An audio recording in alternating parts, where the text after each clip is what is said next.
Having a fishery that is sustainable does a couple things. It ensures a food supply for our country, but it also provides a way of life that me and my family have enjoyed for many years. And I'd like to see that continue. I'm Buddy Gwyndon. I'm a commercial fisherman out of Galveston, Texas, and I love my job.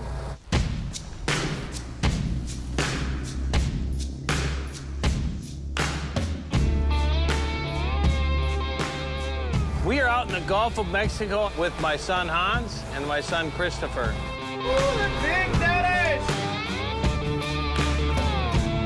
I'm gonna head out probably somewhere in the neighborhood of 50 miles to start out with.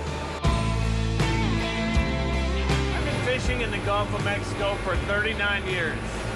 I have seen so many changes in this fishery, it's kind of hard to comprehend where we were and where we are now. Our fishery was very overfished. Go ahead and fish. The old fishery management system was command and controls. The government set up an amount of fish you could catch, and then they would adjust that by a number of days at sea, or trip limits on your fish, or a number of people that could be on the boat. All these ways to limit you. See that hook in them already? There's been a lot of activity here, a lot of fishing going on. It's competitive. The harder you work, the more money you made. But the craziness, the risk of your life, the maintenance of your equipment, all the things that I should have been tending to didn't get done. When the regulations were a derby fishery where we raced against each other to fish, you tried to fish as close in as you could, and that's where the smaller fish are. And so we were discarding as much fish as we were keeping. I had a reputation of playing fast and loose with the regulations. I was the kind of person I disliked today.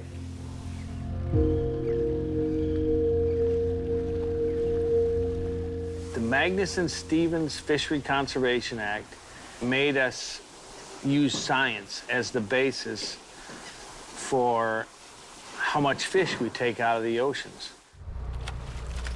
At the time of its implementation, 80% of our fisheries in this country were overfished.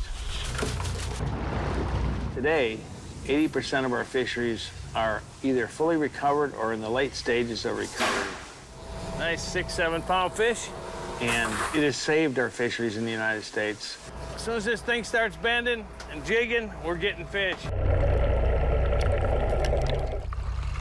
Well, each fisherman was given a portion of the catch in an IFQ system, and you stay within your catch limits, and you harvest the fish when you want. These fish here are too close to the legal size limit. 1/4 inch too small. Back during the Derby, we were under a time limit. Now we can fish year-round, so if I get in a place where there's a lot of small fish, I just leave. Come back to it when they grow up.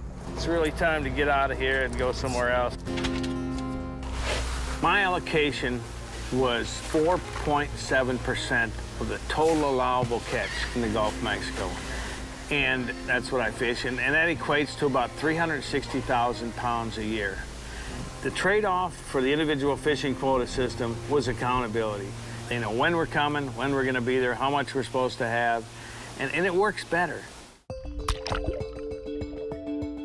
The commercial system has helped give some breathing room to the fishery and let these fish come back, because commercial fishermen are now incentivized to be stewards, because they know they have a certain percentage of the harvest every year.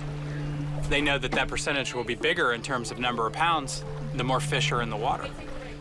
My name is Robert E. Jones, and I'm the Gulf of Mexico Director for the Environmental Defense Fund.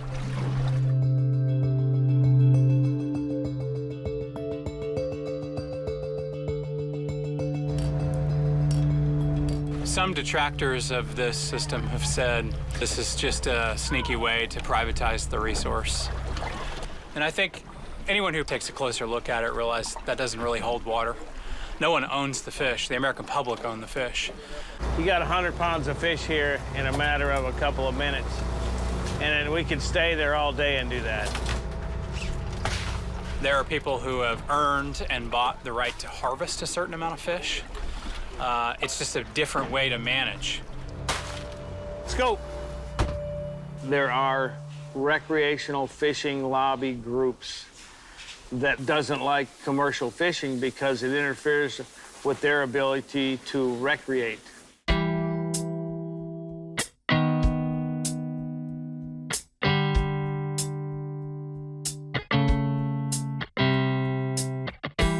Will they alter the system? Yes. There'll always be someone that wants to tweak it or fix it.